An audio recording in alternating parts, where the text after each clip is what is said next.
double bass. Many of my songs are so-called folk. This is a slightly distorted label, which really means a lyrically driven song, usually accompanied on acoustic guitar, preferably performed in a small smoky venue under a single spotlight, wearing a dark turtleneck. Seriously though, folk has stayed with me from the beginning, through all of my dalliances with other formats. It is a simple, honest medium of expression. My parents were jazz lovers, so I knew about trios. Piano, drums, bass. Double bass, that is. As played by Ray Brown in the Oscar Peterson Trio. A schoolmate had one literally lying in a chicken shack outside his house, which he said I could have. It had been part of the well-known Dan Hill Orchestra, resident band at the Orange Grove Hotel for decades. Apparently built in Czechoslovakia over 50 years ago, it was badly cracked, but it still had its bridge and tailpiece.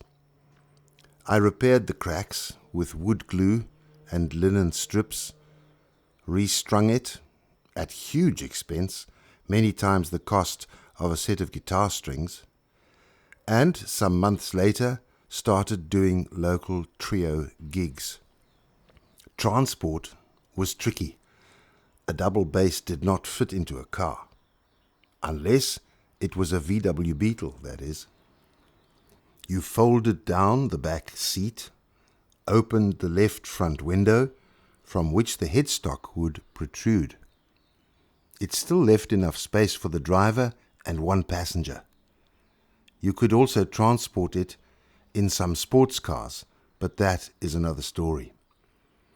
In the flower power mid-70s, we formed a bluegrass folk band, Hominy Grits, featuring banjo, piano, mandolin, guitars, and that trusty bass, playing stuff like Early Eagles, Dillard and Clark, Poco, Flying Burrito Brothers, et al. Our band rehearsed in the laundry of the MacLeod family, my in-laws to be, in leafy Melrose, Johannesburg. We honoured that laundry by way of a bluegrass instrumental called the Ironing Room Blues. Founding member and guitarist Dave Phelps, whose wife Vonnie played mandolin and sang extraordinary harmonies, had a convertible MG Midget into which we would occasionally load the bass. After a particularly exuberant performance at the Oxbox in Rosebank, the bass and Dave's Midget parted company around a tight right-hander, leaving the instrument in pieces. He was devastated, but Vonnie's dad, Bert Murphin, may he rest in peace, was, in addition to being a fine banjo player, a master of many trades. He reassembled the neck and body of the bass and generally overhauled it. Good enough for another 100,000 kilometers, as he put it. I don't remember exactly where that bass lived while we did our 2-year combi sojourn in Europe in the 70s, perhaps with my brother Axel, but it re-emerged strongly on our return, featuring on those ping-pong recordings made on my Ferrograph reel-to-reel in our semi at Warwick Road, West Dean. That was where I wrote and recorded a musical called Gold and the Tsetse Fly. The lyrics and book were written by Vivian de Chalaine, who had been my neighbour during high school days in Krugersdorp. He was a few years older than I and had a Vespa scooter.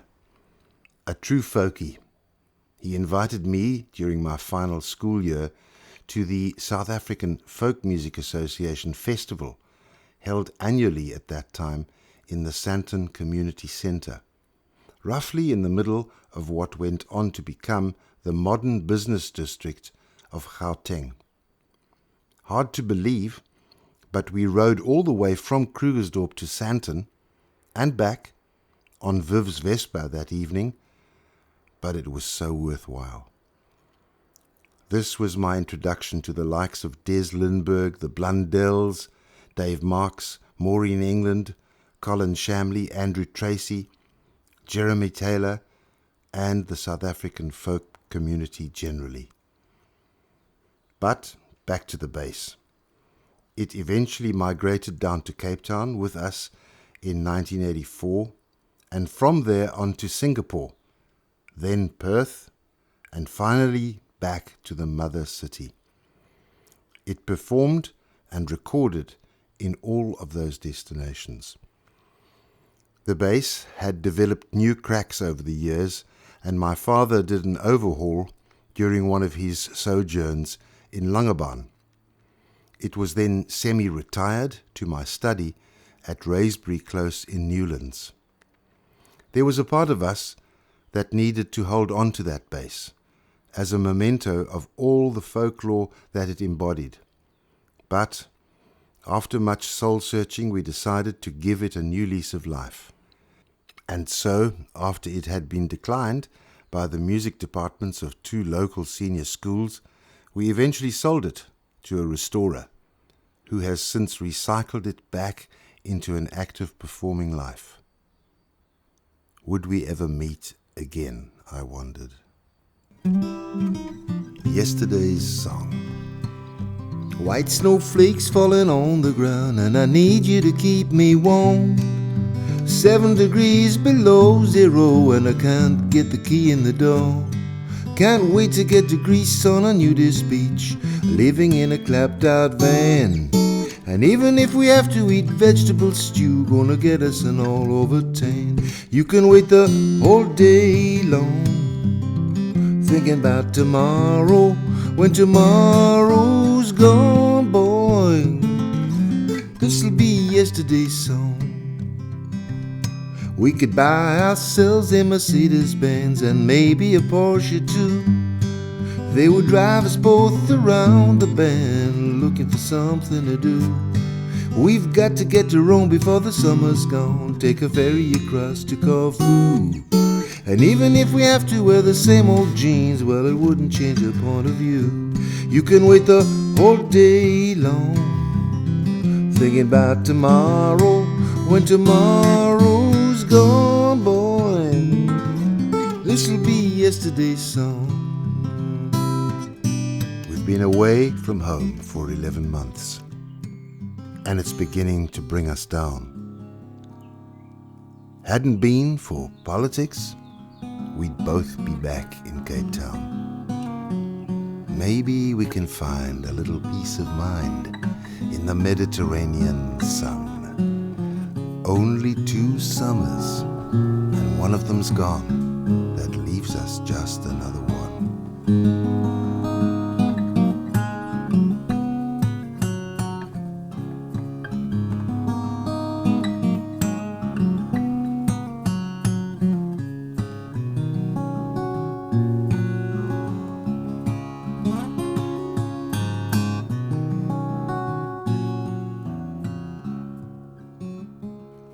Walking home, 1945. My father was on the destroyer Erich von Steinberg in World War II. He was down below in the engine room, which must have been pretty scary, especially at 30 knots, heading into conflict. Lying in the Baltic port Stralsund in 1945, they were boarded by Allied troops and demobbed to a prison camp hurriedly constructed nearby. In the relative chaos, he managed to escape, making his way on foot to Hamburg, where he had to bribe a ferryman to take him across the river Elbe into the western sector. Continuing on foot, he finally reached his hometown Ikkern in the Ruhrgebiet near Dortmund, which had been flattened during the bombing raids. The residents who were still around were living in cellars. His mother and 3 brothers had been evacuated to the family farm near Mecklenburg in what was now the Russian sector. His father had left by bicycle to join them. This journey, like the hike from Hamburg, was several hundred kilometers distance, and it meant crossing the newly created Iron Curtain. After a short time, in the rubble of Ikhan, my father decided to join his family and make his way to Mecklenburg by train. After a surprisingly uneventful journey, bearing in mind the state of the rail infrastructure and the country generally, he was reunited with the greater family, staying on the farm for some weeks under what must have been difficult circumstances. Those weeks might so easily have become months or even years, with a potentially huge impact on all of us. Certainly, these pages would have told a very different story. But, for whatever reason, the decision was made to return to the West, and my father set off with 3 cases of family belongings and valuables.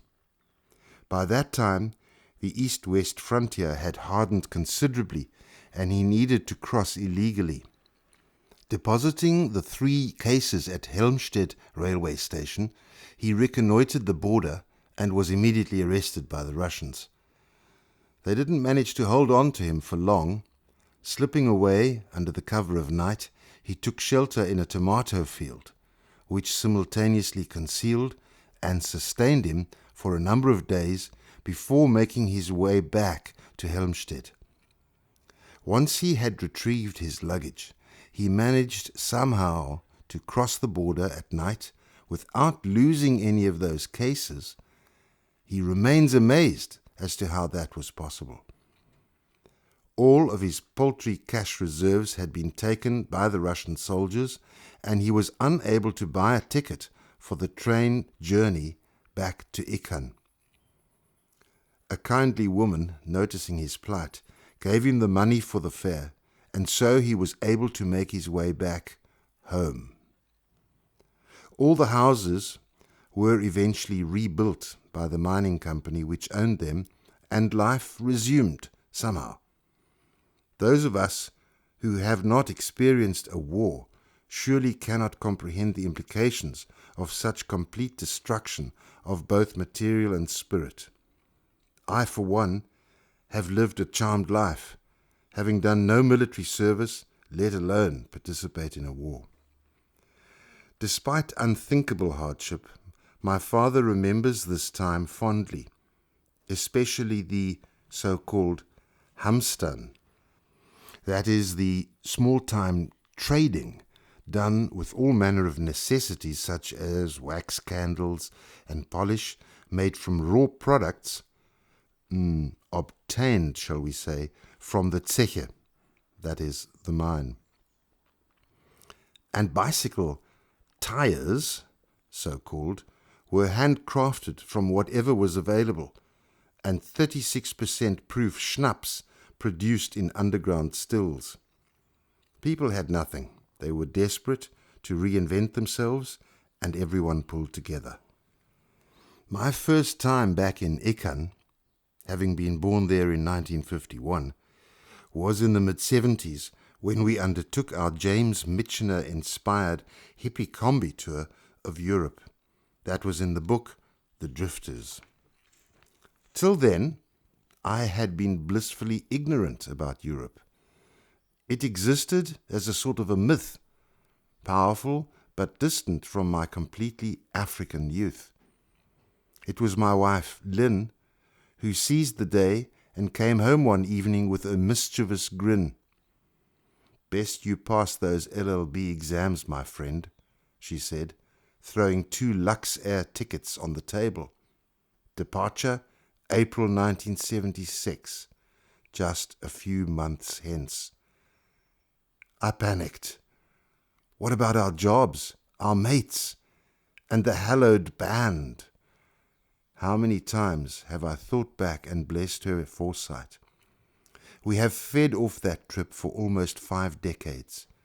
It was very simply the best thing we could ever have done. We landed in Luxembourg and travelled by bus to Düsseldorf and then by train to Ickan. Although the mines had cleaned up their act, and thus the air, it was still a working-class neighbourhood, but we were enchanted by the experience. It was my first long-haul flight, and first time back in the land of my birth. Drinking pills and smoking Marlboros in the local pubs to the accompaniment of ABBA singing Fernando and Pussycat doing Mississippi. We called that Kneipen music, and a Kneipe is a pub. We totally got into that life. The locals simply didn't believe that we were from Africa and were mystified. I played chess with my grandfather, an erstwhile club player and still a formidable opponent, while Lynn communicated in Afrikaans with my grandmother, who spoke only German and Polish. They understood each other well enough. It's a shame she never got to hear just how perfectly and quickly Lynn's Afrikaans subsequently morphed into German.